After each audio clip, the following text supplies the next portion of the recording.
More wood for the... So you've seen the castle documentaries, right? Glowing fireplaces, perfect banquets, all very Game of Thrones. Lies, pure, unadulterated fantasy. Because the truth of a medieval English castle kitchen? It wasn't picturesque. It was a suffocating, ear-splitting inferno of smoke, sweat, and screaming orders. This wasn't home cooking. It was an industrial nightmare, a perpetual battle against the cold and the clock, feeding hundreds, sometimes thousands, with astonishing efficiency. Imagine the sheer, unholy volume of fire needed day in, day out.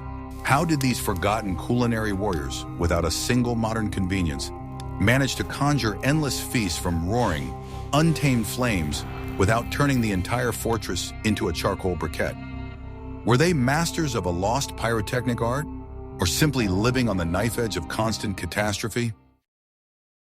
The ceaseless, gargantuan demand for heat in a medieval castle kitchen didn't just happen.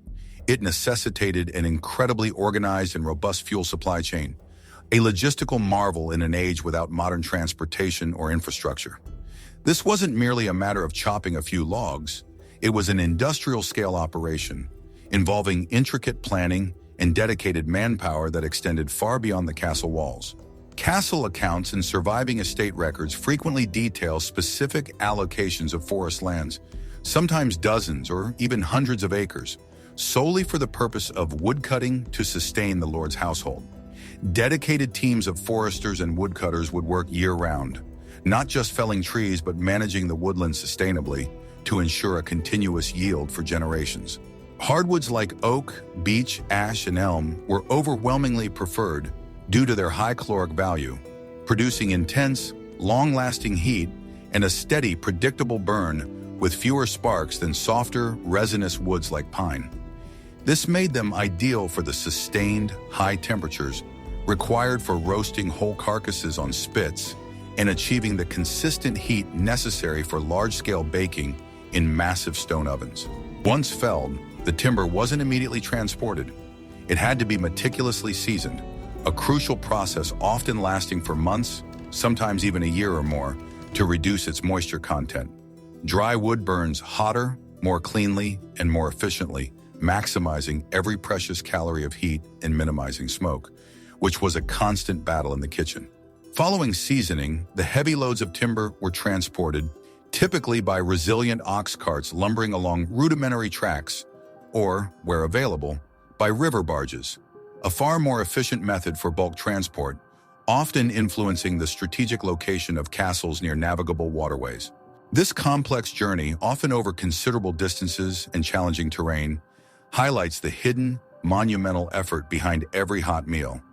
Upon arrival at the fortress, the fuel was not simply dumped outside, exposed to the elements. It was meticulously stored in dedicated purpose-built wood stores or fuel yards, often substantial stone-lined structures located strategically adjacent to the kitchen for ease of access, or in deep, dry cellars directly beneath it. These spaces needed careful management to prevent dampness, which would render the wood less effective and produce excessive smoke.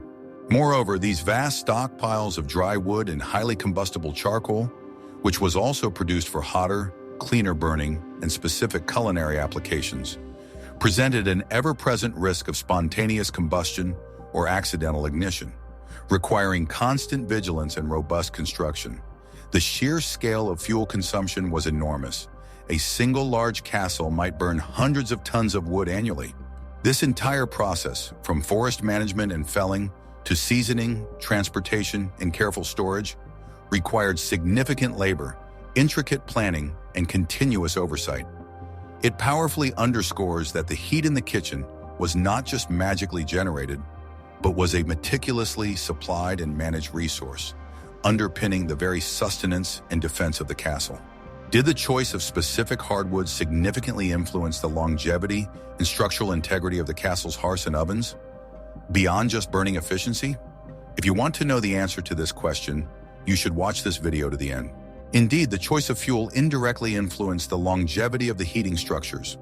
Hardwoods burned cleaner, producing less creosote and soot buildup, which reduced the frequency of chimney fires and corrosive damage to the stone and mortar. While the primary concern was culinary efficiency, The long-term impact on the very fabric of the kitchen's heating apparatus was a beneficial, albeit secondary, consideration for the castle's master masons and engineers. Experienced medieval cooks were, in turn, highly attuned to the nuances of fuel. While not explicitly documented in terms of flavor profiles, as we understand them today, they instinctively recognized that certain woods imparted more or less smoke or burned at different intensities, which would certainly affect the charring, crispness, and overall cooking of food. They understood that different woods were better for slow simmering versus intense roasting, a vital practical knowledge passed down through apprenticeship, essential for culinary success and maintaining the castle's gastronomic reputation. Beyond the main, roaring infernos of the central hearth, medieval castle kitchens employed a more subtle, yet incredibly effective method of applying heat: the under-hearth pit, or simply the strategic utilization of accumulated hot ash. After hours of intense, high-temperature cooking, the central hearth would contain a vast quantity of glowing embers and superheated ash, often several feet deep. Rather than being discarded immediately, this formidable reserve of residual heat was expertly utilized for various slow-cooking tasks, maximizing every last calorie generated by the main fires. Many hearths featured a dedicated, often recessed pit or a specific section where hot ash could be expertly raked into, creating a consistent, gentle warmth, perfect for long, slow, and indirect cooking processes. Foods that benefited immensely from this steady, even heat included dense vegetables like potatoes, introduced later in the medieval period, or root vegetables common earlier, baked directly in the insulating ash, or rich, flavorful stews and pottages simmering for hours in earthenware, or iron pots buried partially within the glowing embers. This method was also ideal for keeping already cooked dishes warm for extended periods without scorching them, crucial for staggered serving times in a busy castle. Furthermore, the gentle warmth near the ash pits provided an ideal environment for proofing bread dough, allowing it to rise consistently before baking. Even some specialized bread types or flatbreads might be baked directly on the meticulously cleaned hot stones of the hearth once the ash was raked away, relying on residual heat rather than direct flame.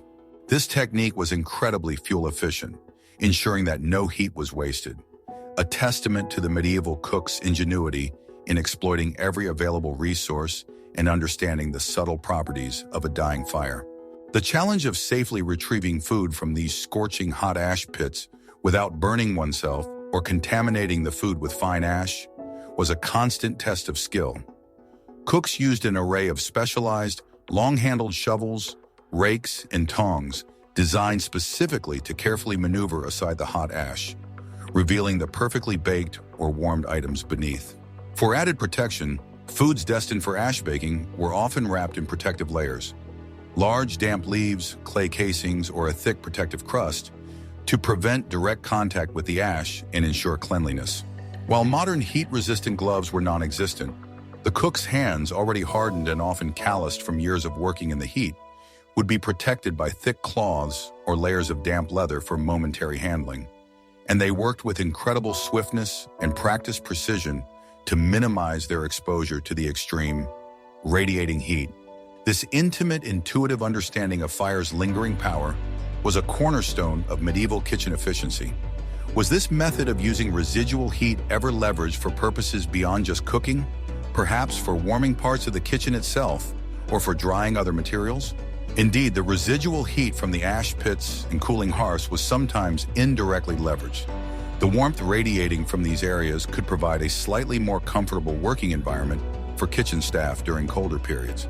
Furthermore, dried herbs, grains, or even damp clothing might be placed strategically near, but not directly on, the slowly cooling embers, or in areas warmed by the large, hot stone masses to aid in gentle drying, showcasing an ingenious, multi-purpose use of precious heat within the castle's bustling core.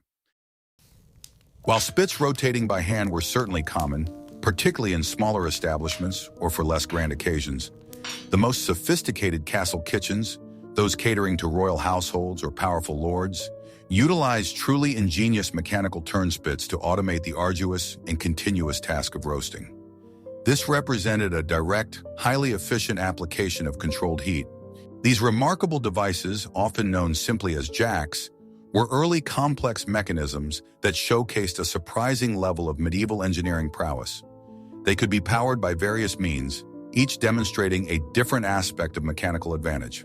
Some operated via falling weights, akin to the internal workings of a rudimentary grandfather clock, slowly unwinding as gravity pulled a heavy stone or lead weight downwards, thereby turning the spit.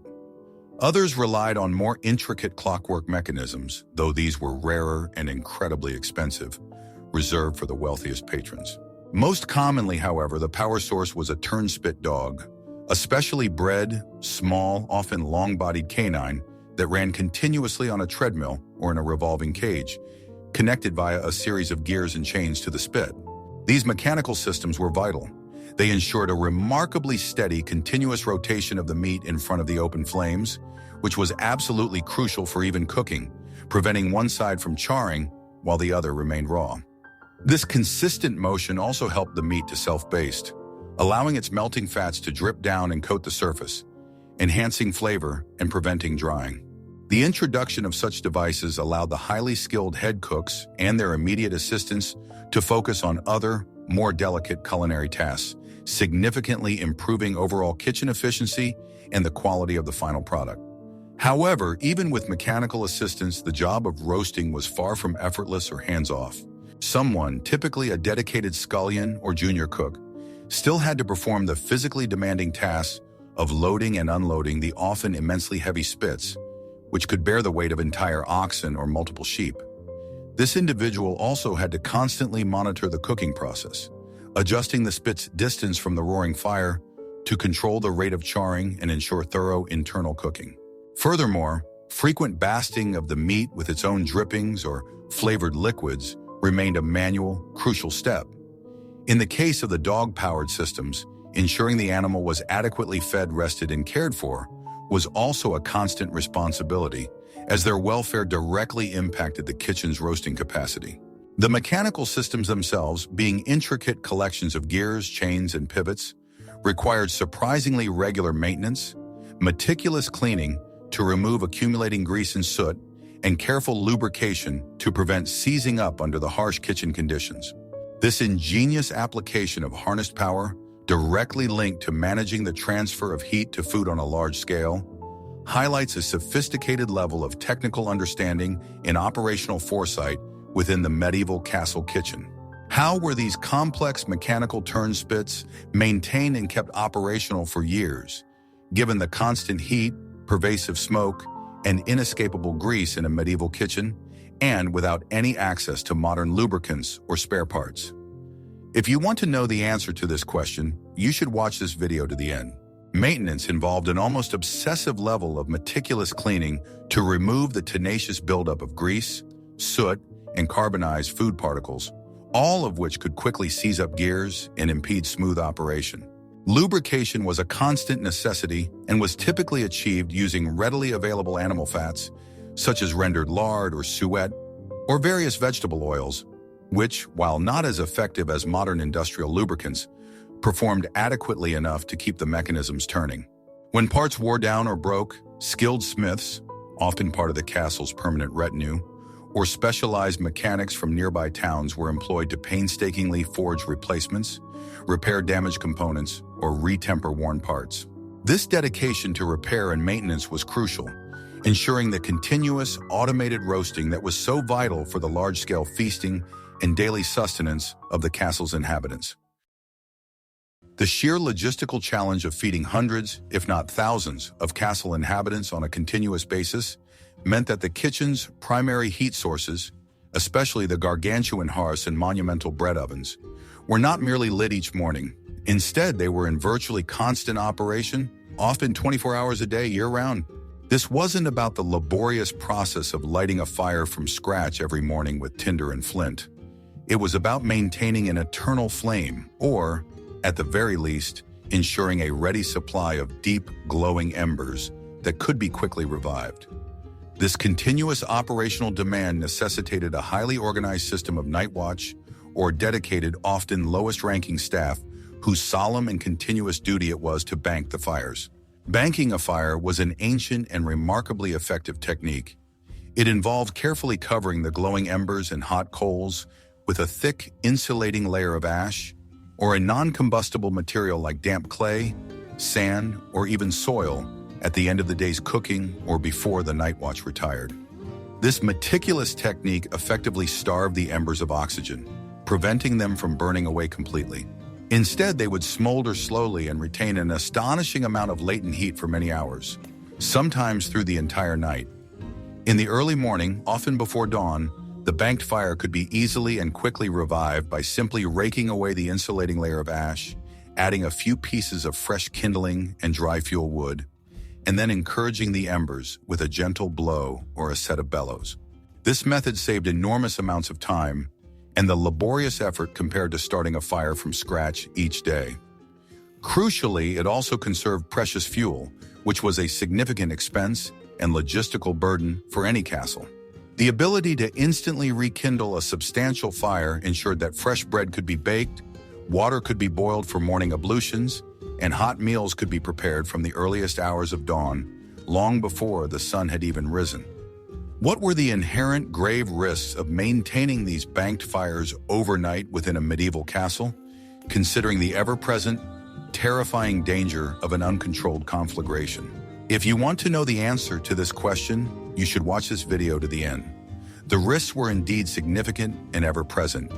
Improper banking could lead to smoldering embers igniting nearby combustibles like stored wood, forgotten rags, or even structural timbers, leading to an uncontrolled and devastating fire. Accidental exposure of hot coals, perhaps from a shifting layer of ash or an unwitting footstep, could cause immediate burns or ignite flammable materials. Furthermore, in poorly ventilated spaces or during periods of low airflow, the slow smoldering of banked fires could lead to the silent and insidious buildup of dangerous gases, particularly carbon monoxide, posing a serious threat of suffocation or poisoning to the sleeping staff. This is precisely why castle kitchens were almost invariably built with massive, thick stone walls and separated from the main residential or sleeping quarters of the castle, acting as a natural fire break. A vigilant and disciplined night watch was therefore not just a convenience, but an absolutely crucial component of castle safety, constantly monitoring the banked fires and ensuring that any accidental conflagrations were detected and addressed before they could engulf the entire fortress. While individual pots certainly boiled over the various hearths, the sheer scale of operations in larger medieval castles demanded a continuous, substantial supply of hot water, not just for cooking, but for the rigorous daily demands of cleaning, scalding, and even rudimentary personal hygiene. This incessant requirement often led to the inclusion of specialized water heating systems, particularly in the form of immense, fixed vessels known as great coppers or kettles. These were not mere movable pots. They were typically colossal cauldrons, forged from heavy copper or durable iron, far exceeding the capacity of any portable cookware. Crucially, they were permanently built into a dedicated section of the main kitchen hearth, or sometimes even equipped with their own robust, self-contained firebox situated directly beneath them. Their immense size and fixed position underscored their role as central, continuous utilities. These great coppers were engineering feats in their own right, capable of holding hundreds, sometimes thousands of gallons of water. They were kept constantly hot, simmering or boiling perpetually, a visible and audible testament to the kitchen's tireless activity. Fresh water was continuously fed into them, laboriously hauled from a castle's well, cistern, or nearby river via buckets carried by scullions, or in the most advanced and rare cases, through rudimentary pipework systems leading directly to the kitchen. The perpetual availability of hot water was absolutely crucial for a myriad of kitchen tasks.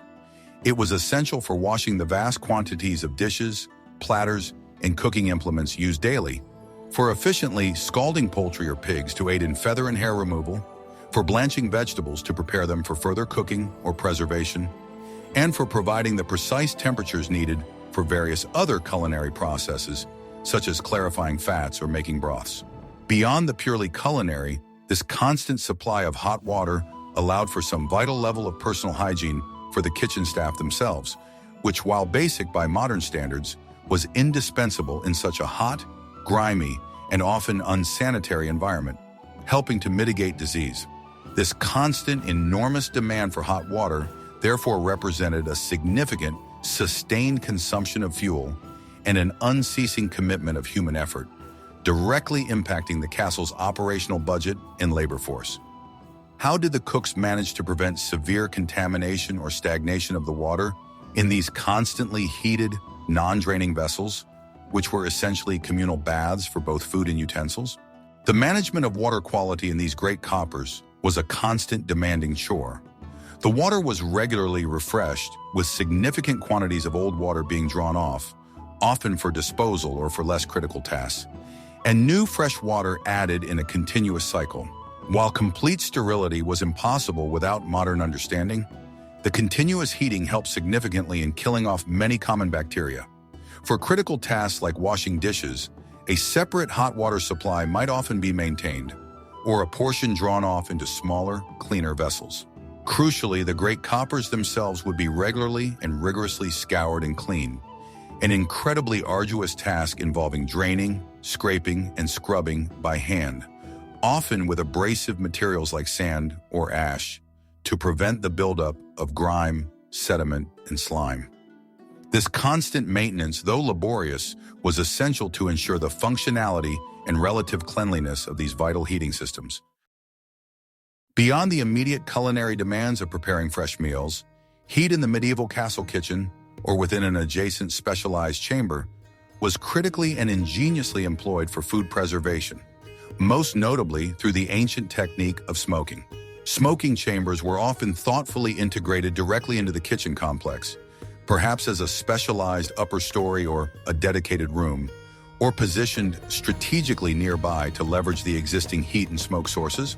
These chambers were meticulously designed to channel dense, controlled smoke from the main kitchen fires, or from a smaller, dedicated smoke-generating fire within the chamber itself, through a confined space where meat, fish, and sometimes even cheese or grains were carefully hung from racks or hooks. The primary purpose here wasn't to cook the food directly, but rather to dry it slowly and infuse it with a complex cocktail of chemicals present in the wood smoke, which possessed potent antimicrobial and antioxidant properties that inhibited bacterial growth and delayed spoilage.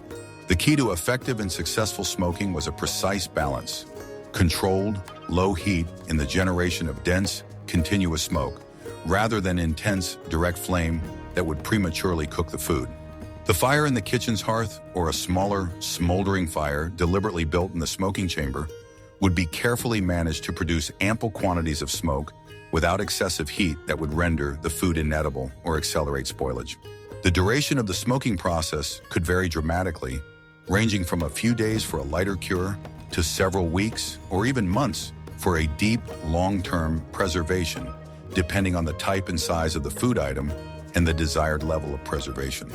This sophisticated application of heat and smoke allowed the castle to store large quantities of protein-rich food, vital for survival for extended periods.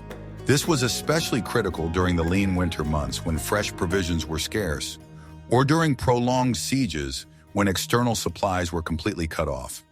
It was a testament to medieval resourcefulness, a sophisticated application of heat and smoke, not for immediate consumption, but for long-term survival and strategic resilience. Did all types of wood produce good smoke for preservation, or were certain types specifically preferred or strictly avoided for this delicate and vital process? If you want to know the answer to this question, you should watch this video to the end. No, by no means were all woods suitable for smoking. Medieval cooks and victualers understood the subtle yet crucial differences. Hardwoods like oak, apple, cherry, maple, and hickory were overwhelmingly preferred for smoking due to their steady, consistent smoke production, lower resin content, and the pleasant, often subtly sweet or savory aroma they imparted to the food. Resinous woods, such as pine, fir, or spruce, were generally avoided for smoking meat and fish, as they could impart a harsh, bitter, or turpentine-like taste to the food. Furthermore, these resinous woods produced excessive creosote, which was not only unpalatable, but also a significant fire hazard when it coated the interior of the smoking chamber. The meticulous choice of wood was therefore absolutely critical for successful, palatable, and safe long-term preservation, underscoring the deep empirical knowledge of these medieval culinary experts. The constant, overwhelming heat in a medieval castle kitchen inflicted a severe and often unrecorded human cost on the kitchen staff, particularly on the lower-ranking individuals like the scullions, turnspits, and junior cooks. These were the individuals who spent their entire working lives submerged in an environment of continuous inferno. Day in and day out, they faced relentless, unmitigated exposure to the searing, radiant heat from multiple open hearths, the blistering heat emanating from gargantuan ovens, and the scalding, suffocating steam that rose perpetually from immense boiling pots and great coppers. This daily, inescapable exposure to extreme temperatures led to a litany of painful, debilitating, and often chronic conditions that would impact their health for their entire lives. Severe burns were not merely a possibility, they were an almost inevitable occupational hazard. Cooks frequently suffered from accidental contact with incredibly hot stone surfaces, splashing boiling liquids that caused agonizing blisters, or errant sparks from the roaring fires that could ignite clothing or inflict deep, painful wounds. Beyond immediate physical trauma, heat exhaustion and heat stroke were constant, insidious threats, particularly during the warmer summer months or during long, arduous shifts. This led to severe dehydration, debilitating dizziness, and sudden collapse, often without warning. The pervasive, choking smoke, despite the presence of rudimentary chimneys, filled the air, causing chronic respiratory problems, incessantly stinging eyes, and a relentless, hacking cough that plagued these workers for years. Furthermore, the sheer, brutal physical exertion involved in their daily tasks, the continuous lifting of immensely heavy pots, the constant turning of massive spits in front of roaring fires, and the endless hauling of huge quantities of fuel into the kitchen contributed to widespread musculoskeletal issues, agonizing back pain, deformed joints, and a visible, premature aging that marked them as members of this physically demanding profession. The cook's hands were often thick with calluses, permanently disfigured, and deeply scarred, their faces perpetually grimed with soot and sweat.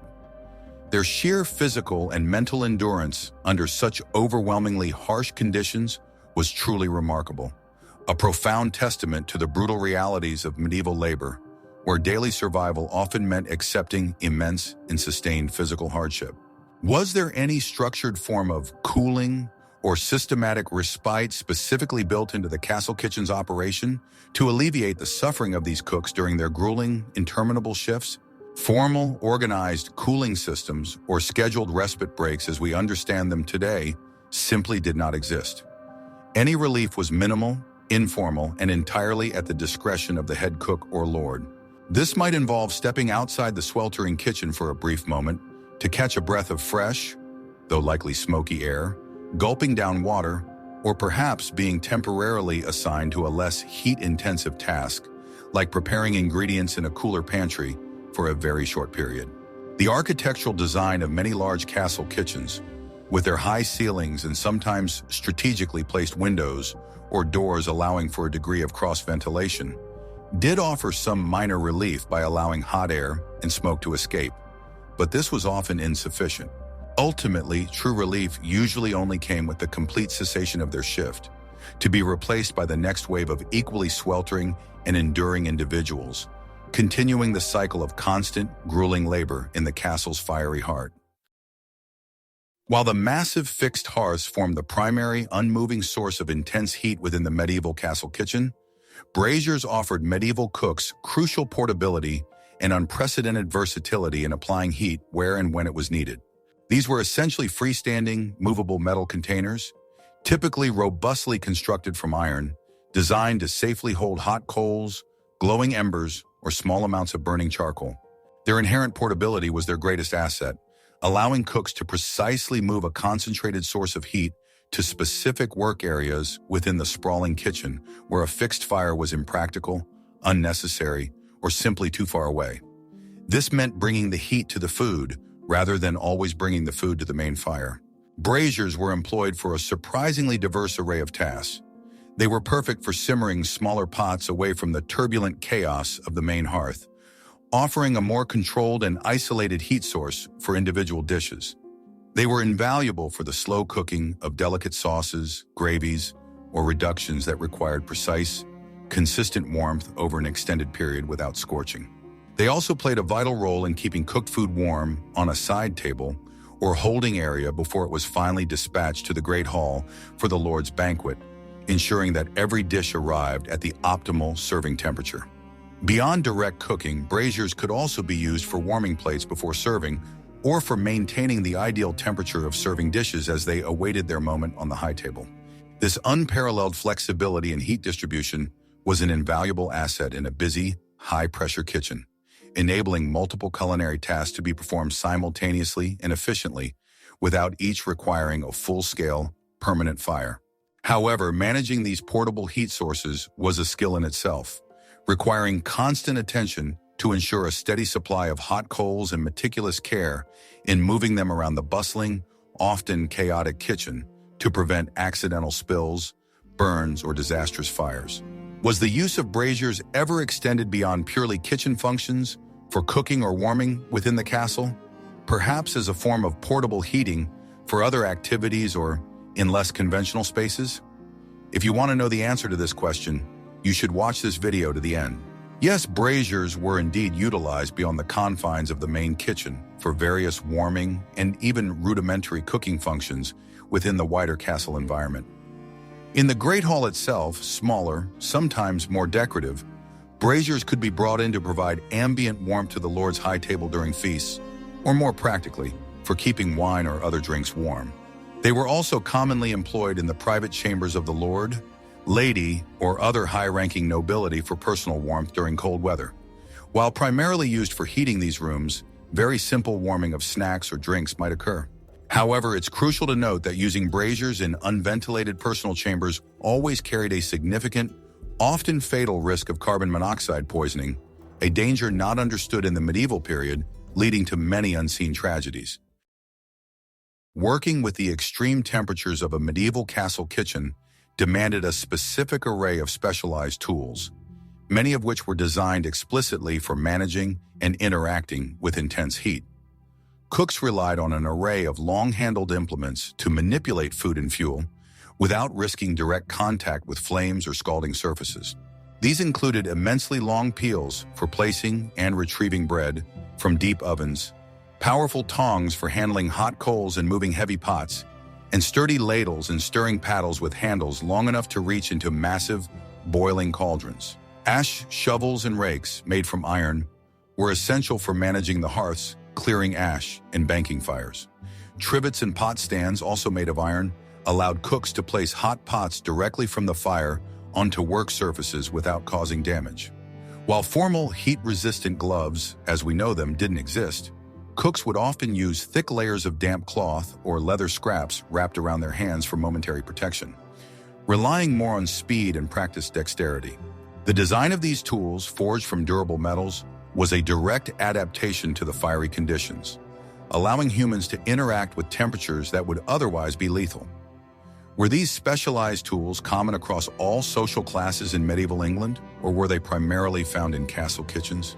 While simpler versions of tongs and ladles were common in peasant households, the specific, heavy-duty, and often very long-handled tools for managing large-scale, high-temperature cooking, like the massive peels for bread ovens or large iron hooks for meat, were characteristic features of institutional kitchens like those found in castles, monasteries, and wealthy manor houses, reflecting the scale of their operations.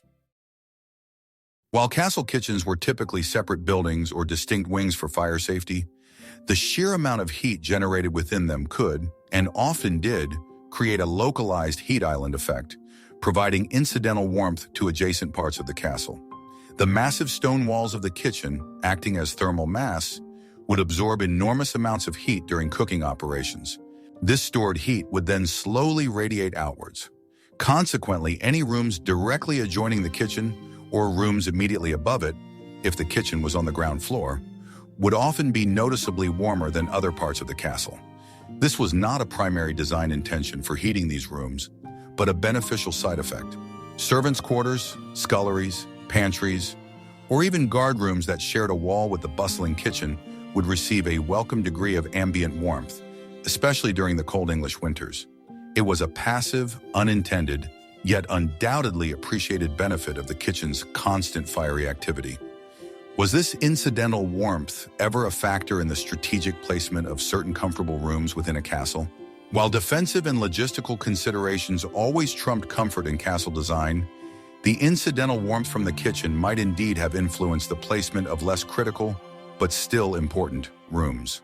For example, a lord's private study or a chamber for a high-ranking official might be placed adjacent to the kitchen or directly above it to take advantage of the residual heat, providing a slightly more comfortable environment without requiring a separate dedicated fireplace for ambient warmth. The medieval castle kitchen, far from a rustic hearth, was a marvel of heat management, a relentless inferno fueled by immense resources and tireless human effort. From the precise logistics of fuel supply to the ingenious tools that tame the flame, and the harsh realities faced by those who worked within its blistering confines, every aspect of the castle's culinary heart revolved around the mastery of fire. It was a world of smoke, sweat, and simmering pots, a testament to an age that wielded basic elements with astounding effectiveness. If these intricate details of medieval heat management have fired up your curiosity, then you've just scratched the surface of history's often overlooked practicalities. Don't let the next fascinating revelation burn out. Subscribe to the channel now to uncover more hidden systems and the incredible ingenuity of our ancestors.